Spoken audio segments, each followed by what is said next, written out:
All right, so welcome to my walkthrough for the Module 2 capstone kind of project for Module 2, the key assignment for Module 2. This is also probably the most important assignment for the class. I like to put my big assignment in the middle of the semester, so this is the big assignment that I think you should spend most of your time in Module 2 thinking and writing and doing. So this is something you shouldn't be doing at the end. It's the one that I have probably a 55 to 60% revision rate, meaning that I give most people like 60% of students score under a 2, meaning that I'm asking for a revision because most students want to get a B, so they need to get a list of 2 or higher. So I have a high revision rate on this assignment, so that means I'm really, really picky. So don't kind of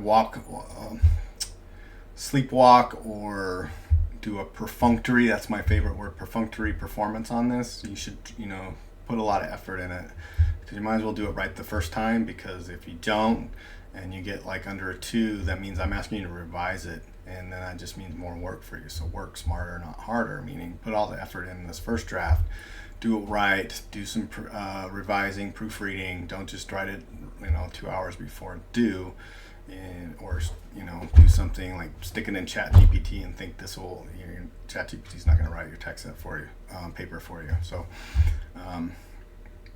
don't do that.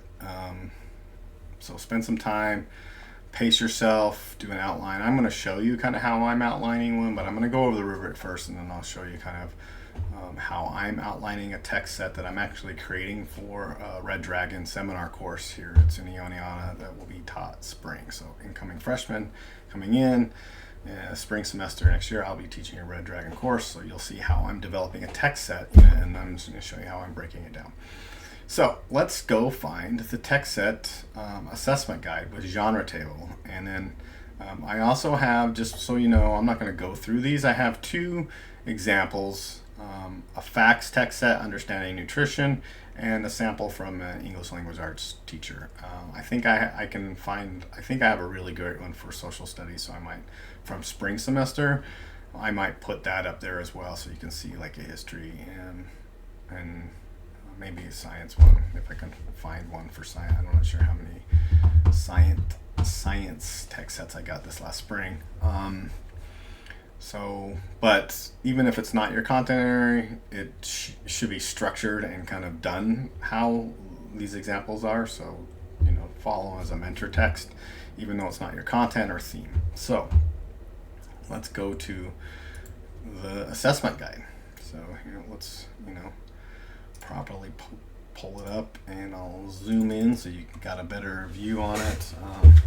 Maybe not so much, so I'm not, taking over too much of the document. All right, so EDUC 2046, this is an older number, but you get it. This is a text set project guide for Module 2, and this is a simulated context. So what we're doing is I'm trying to simulate a context that you are a beginning teacher at a high school in Schenectady, New York.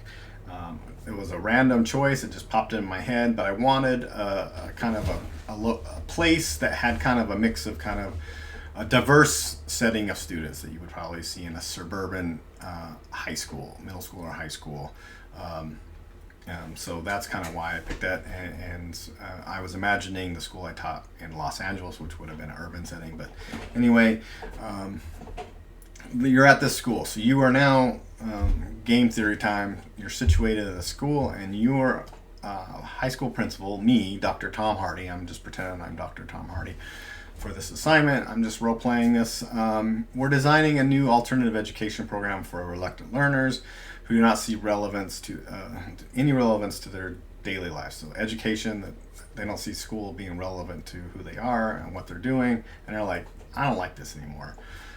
So they're either wanting to drop out or are already dropped out. So for various reasons, the students want to drop out but are willing to give school one more chance before leaving to find other options. So our jobs as teachers is we're going to come up with a text set that's going to convince them to come back to school, that's going to engage them and want to be lifelong learners. So you got a really reluctant audience. It's going to be hard to sell, and so you need to come up with a really great theme and text set that's going to help you kind of support these students. So the principal, Tom Hardy, that's me, no, but the hypothetical principal has asked you to provide a thematic text set proposal for a possible unit plan. So you're going to submit a formal written text set proposal to Dr. Hardy. So you'll see in a couple examples, they do write out, "Dear Dr. Hardy," you can do that. You're addressing it to Dr. Hardy. So, and it's going to be first person too. But it's going to be a well thought out academic text set proposal. So you're not just kind of chatting your principal like at the Starbucks. You're going to use formal language and write more formal, but you can kind of do it at letter writing where you start off with a salutation. Your thematic text set must include 6 or more texts.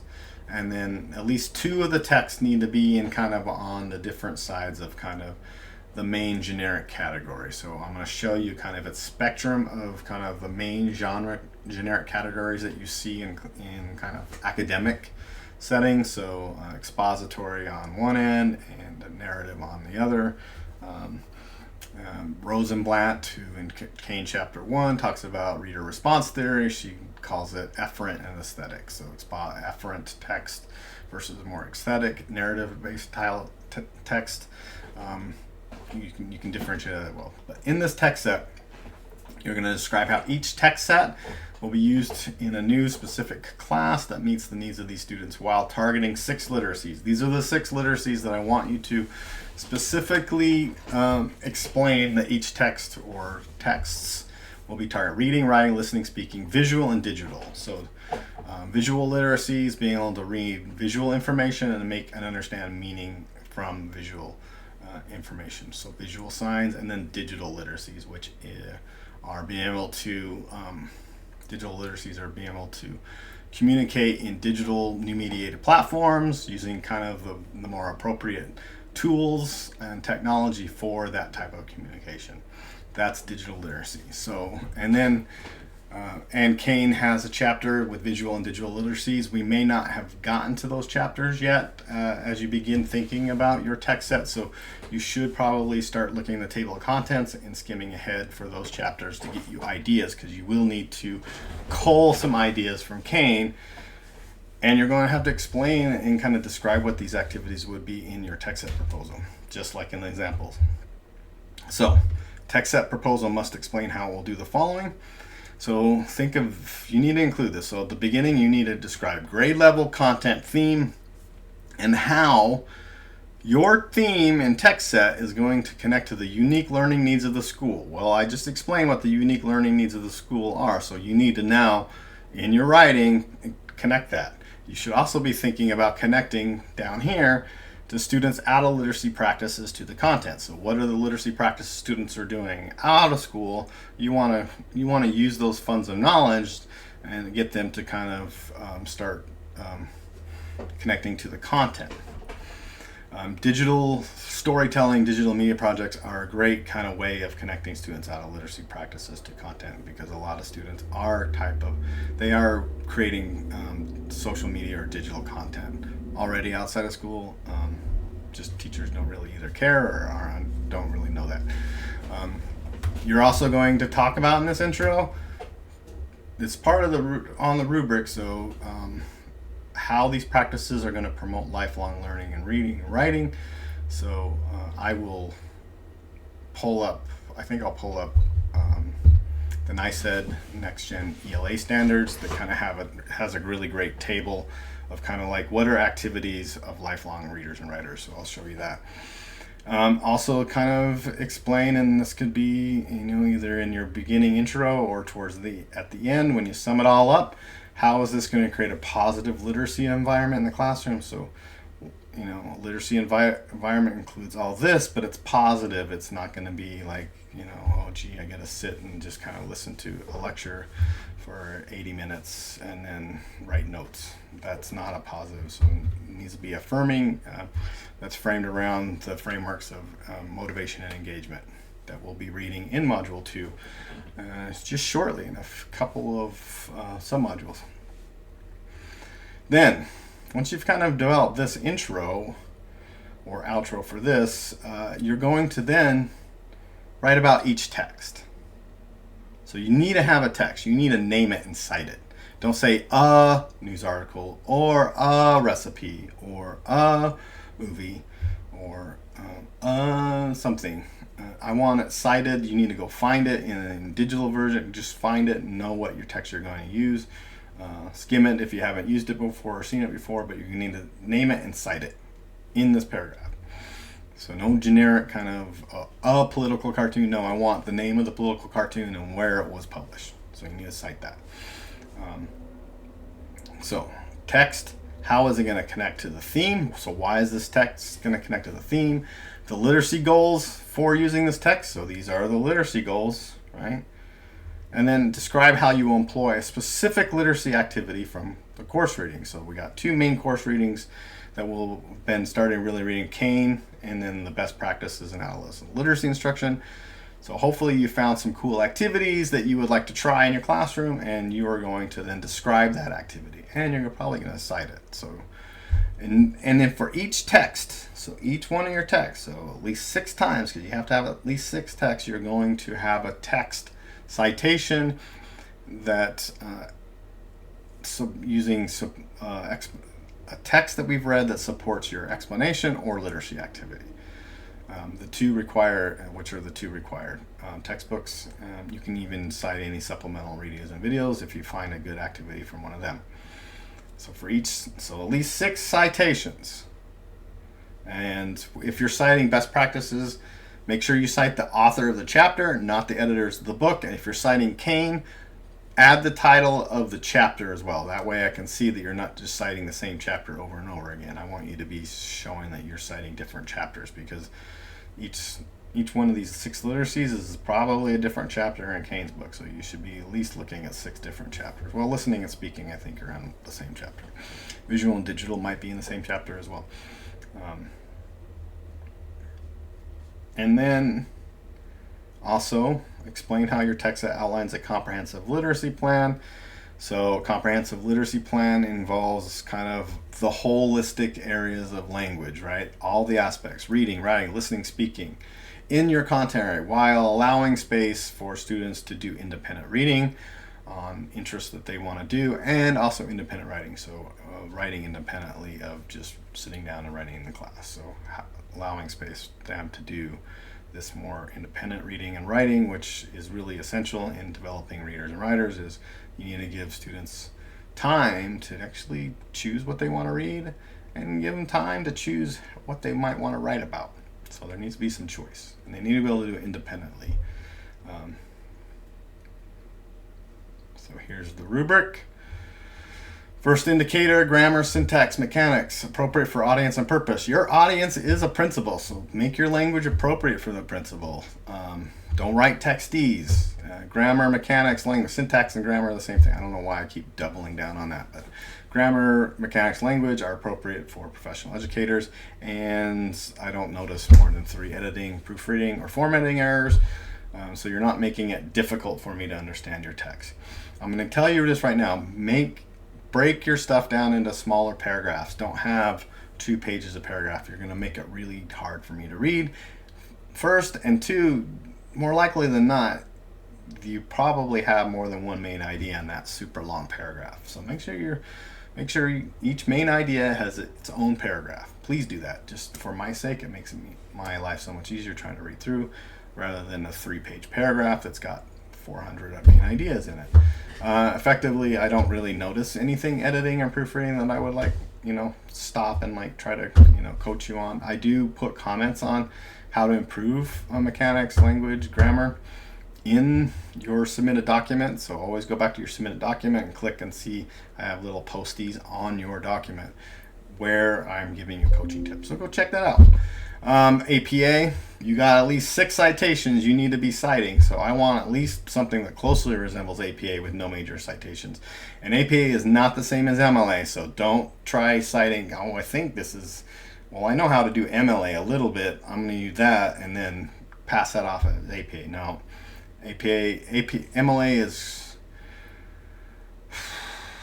more difficult to read with MLA, because MLA requires you to state the author's full name, the title of the book, all this stuff that you need to qualify before you can get into the analysis. APA, you don't need to do that. So try to do APA. There's a PowerPoint. The first part of this assessment guides and walkthroughs in this part of Brightspace is an APA slideshow. Pull it up, look at it. And then effectively, I don't see really any obvious mistakes in APA. And then content. This is what I'm going to have. So each one is a separate indicator. So content. There's an analysis of the selection that explains why the text was chosen, its benefit to the student unit and students. So why did you choose? Why did you choose each text? Why does it connect to the student's needs and to the overall theme?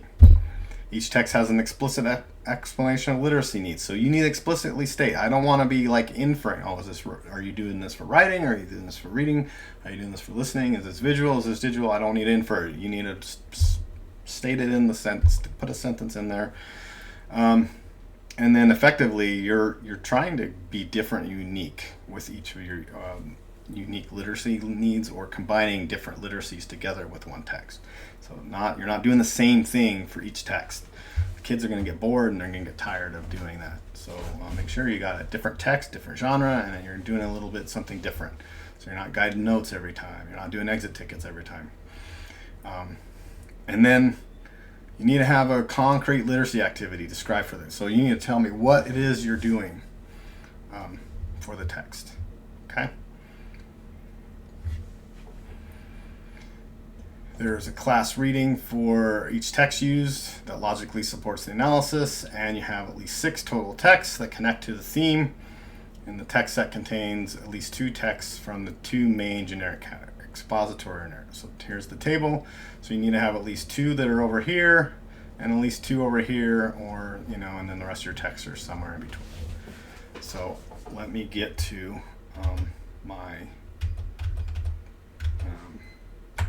my text set. And I have my daughter coming home from school, so I'm not going to stop recording. I'm just going to go make sure she's okay, and I'll be right back.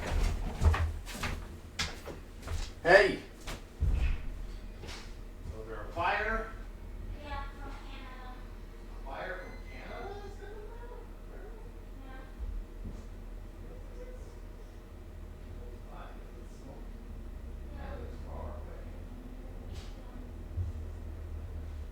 I mean, the Canada wildfire is super big. I saw the moon, it was red. Oh, wow. Okay, clean your room, do your homework. I gotta record a video. Or it could be the sun, I don't know. But it was red. Okay. Like pinkish red. Yeah. All right, so I'm back. Kids back from school. I will post this. This is my planning for a text set. I have 7 texts. I'm probably going to maybe have more. So this is a text set. I'm actually developing this theme. My theme is sustainability, storytelling for sustainability. And sustainability, if you study it, has 3 kind of arches: social justice, ecological, or economic. Those are kind of the 3 pillars of sustainability. You need to have all 3 to kind of have something be sustainable. So here are some texts that I'm thinking about working with this class. So the first one is a picture book. So it's a multimodal text: aesthetic, listening comprehension, maybe visual literacies. My literacy activity is a retelling, remediating activity. So getting students to retell elements of the story, and then remediate, or transmediate, meaning they're going to draw a picture of the story in the retelling activity. So that's what kind of more of a remixing activity. Another text that I'm thinking about using is an essay. It's on the list of best essays of the 20th century on dumpster diving. If you have me for 3046, either in the fall or next spring, be prepared. We read this. I do this as my modeled text to kind of do pre-reading, during reading, after reading. And so on dumpster diving is the text. It's an exploratory essay. It's creative nonfiction. And the literacy goals for this will be reading, close reading, and then reading comprehension. So really focusing on reading, and these are my activities. I'm going to do a pre-reading activity where we do anticipation guide around kind of getting them to start to develop understanding of main themes or thesis. I guess it's exploratory essay, so there really isn't a major kind of thesis statement, but there is a theme that that Lars Eigner does kind of develop through this essay. We'll do during reading activities. Well, I'll do a 3-level reading guide, which I do in 3046. We'll do a post-reading activity, review. And so those are kind of, it's going to be a comprehensive text, just kind of getting students kind of do close reading, but also kind of getting them to really start thinking about the larger issues that are needed for sustainability. Another text, well, it's the main text is a video essay by F.D. Signifier. It's his video essay on Black Panther. So Black Panther, the Marvel movie, and then it's more on F.D. Signifier. So it's a multimodal text, and it's a digital essay. So that's also multimodal. And the literacy goals are critical literacies, and writing. So I'm going to use his video essay as a mentor text on how to do writing or writing critical response to literature, which I think he does a really great job of doing critical response. Kind of those response to lit papers that you would have to do in like a high school English class. Why not do a YouTube video for a real audience and do a multimodal digital essay doing a critical response to something you really like? So he did one on Black Panther, talks about Afrofuturism, and it's really a great kind of digital essay.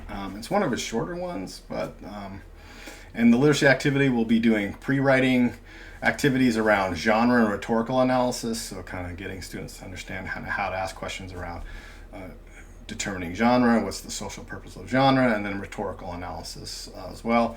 And then we'll do some consume and critique kind of pre-writing activities around F.D. Signifier's essay on Black Panther, and we might even have them pick another kind of movie. It doesn't have to be superhero movie.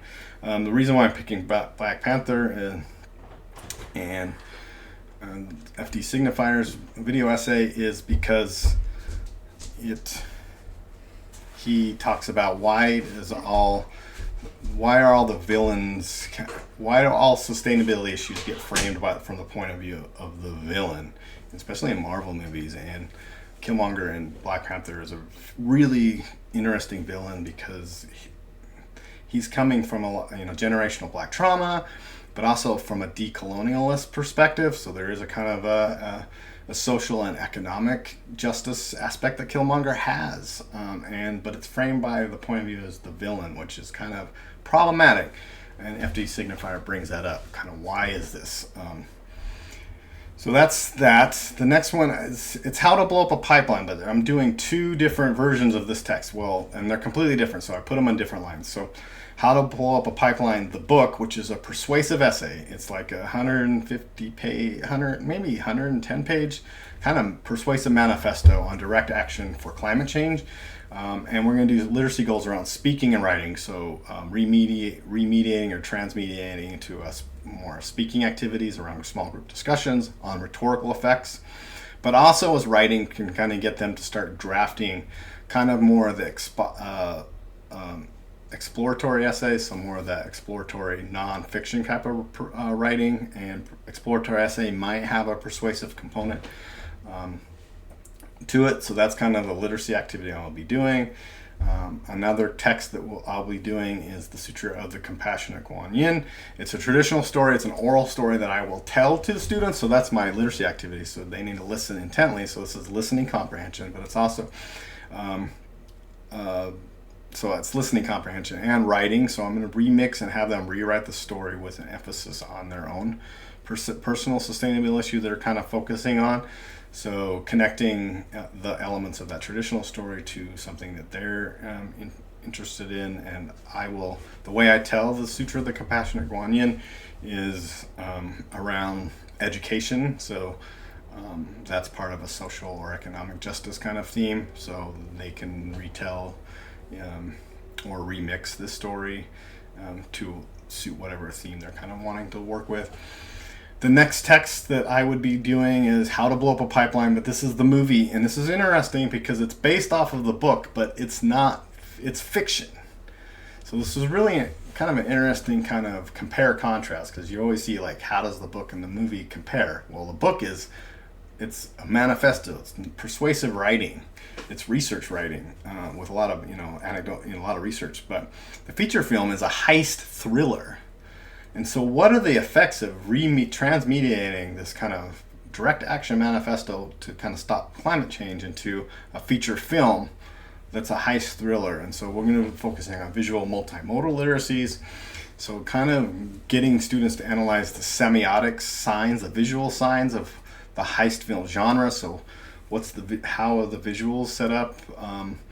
The director and the writer were really influenced by Quentin Tarantino's Reservoir Dogs, and so there's really kind of an interesting kind of a juxtaposition to how Reservoir Dogs served as a mentor text for this, and kind of like how this supposed to be kind of a movie to convince people to do direct action. So it's still having that same persuasive element, but it's in a feature film that's fiction through a heist thriller genre. So it's really kind of interesting. So that's our analysis. These are the literacies, visual multimodal literacies, because it's a film. And then the final book is a long book, The Ministry for the Future. So I should probably, Ministry of the Future, Ministry for the Future. Is a newer speculative fiction. It's about 500 pages, so it's speculative fiction, so kind of like science fiction, but the writer really brings in real world science to try to solve issues with climate change, and these are issues that have to do with ecological, economic, and social justice aspects. But they're real solutions that are capable of being done now. And so, again, it's fiction, but it's also serving as a persuasive, maybe kind of understanding. And the author, Kim Stanley Robinson, explicitly stated he did not want this to be a dystopian novel. And I've just finished the novel, and it is not a dystopian one. There is a kind of an argument for hope, but there's a battle ahead kind of in what the story is. But so there's a lot of heartbreak and heartache and learning curves and stuff, but it's not dystopian. And I think I really like that type of how he presented this as speculative fiction, because a lot of times you get speculative fiction that's kind of that dystopian kind of genre, and this is more very realistic. It's almost realistic, like as you read it, it's almost like reading nonfiction. Like this is happening in this world now. It's really interesting, especially if you're really interested in science. If you're in like earth science or biology, even chemistry, all the sciences, I think science educators might be interested in, because he does incorporate a lot of real world sciences into solving these really complex problems. So the literacies are around language, so a lot of vocabulary kind of activities, learning these kind of more technical words of these different disciplines. So there's technical terms for economics, there's technical words for political science, there's these technical science words. So a lot of vocabulary and language study involved with this, as well as reading comprehension. And then writing will also be targeted, because one of the activities I'm going to get them to do is they need to transmediate a chapter into a multimodal exploratory project.